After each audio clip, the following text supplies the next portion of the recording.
Okay, do I need the mic on or just, this is okay? If I stay put, okay, nail my feet to the ground. Well, good morning. It's good to be here today. And I was in Prince Albert last week preaching. And here, at least for this morning, I do have to preach at another church this evening. So busy schedule. But as we are on this series, Thinking Biblically Correct, Pastor Trevor has been bringing lessons on thinking biblically correct about Israel and things related to it. I would like to do a lesson that is, I think, somewhat connected to this, and is thinking biblically correct about more than what I thought would have been familiar with it. This is a false teaching. And like many false teachings, it uses some of the biblical words and verses and truths, but it takes and comes up with wrong conclusions. And just in short, if I had to say it in just a sentence or two, British Israelism teaches that the British people replace Israel. It's kind of like replacement theology. In replacement theology, the church replaces Israel. In British Israelism, the British people replace Israel. And you belong here. Well, let's have a word of prayer. I can get through this in one lesson. Next Sunday, we have our missions conference, and so that Sunday school lesson will be there. If not, and I can persuade the pastor, maybe we can do one more week. I did give up Pastor Trevor my last week, so he could finish up. So we're kind of just moving everything back 1 week here. But what is British Israelism? It's also called Anglo-Israelism. And I'll give you the definition here. It is this. British Israelism is a belief that the 10 northern tribes of Israel migrated to Europe, and that the British people are true Israel. Therefore, all the promises to Israel apply to Britain and her descendants. Now, the descendants of Britain would be the Commonwealth nations and the United States. And therefore, Canada would be included in that because we're a Commonwealth nation. And so they apply to Britain and her descendants rather than to the nation of Israel herself.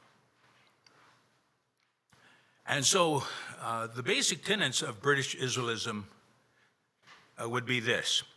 It is the belief that the 10 northern tribes, and remember in Israel there were 12 tribes, and then after Solomon, they were divided into two kingdoms under Rehoboam. You had Rehoboam in the south, Judah, Jeroboam in the north with the 10 other tribes. And so it is the belief that the northern tribes of Israel were totally deported by the Assyrians in 721 BC. This would have happened, it's recorded in the book of 2 Kings chapter 17, and we'll maybe look at that verse here in just a minute. And that they never returned. Now, I've got some of these words bolded, that they were totally deported and never returned. We're going to show from Scripture that is a false premise. Not all of them were totally deported, and some did return. They are known as the 10 lost tribes of Israel.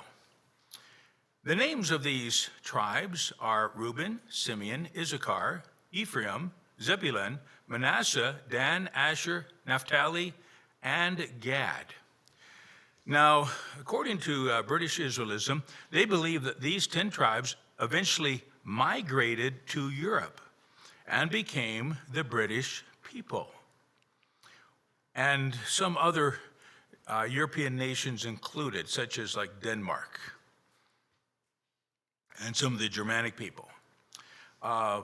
Prophetically, the adherents say that Great Britain is Ephraim and the United States is Manasseh.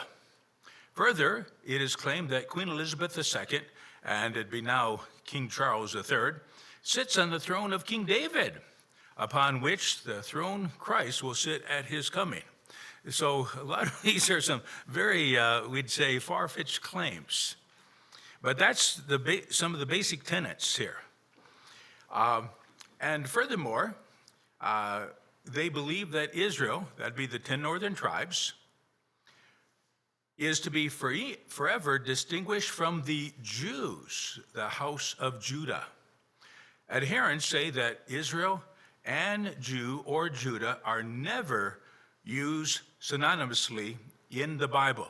Now, that is a false claim as well, and we're going to show that is not correct, that they are used actually in certain places synonymously in the scriptures.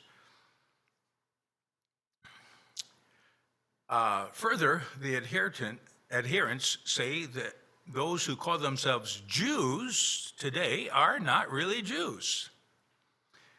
And therefore, all the promises to Israel belong to Great Britain and her descendants.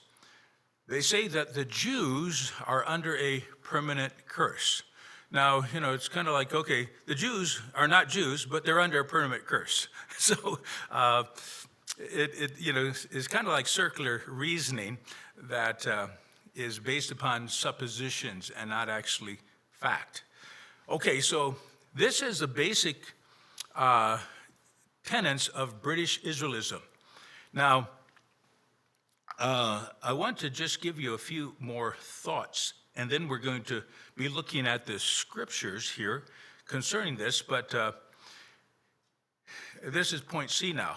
If these tenets were true, there would be a biblical reason for despising the Jewish people and for believing in the superiority of the Caucasian race. Now, this kind of sounds like Nazism, doesn't it? Except instead of the Caucasian, Hitler, he had the Aryans as the superior race.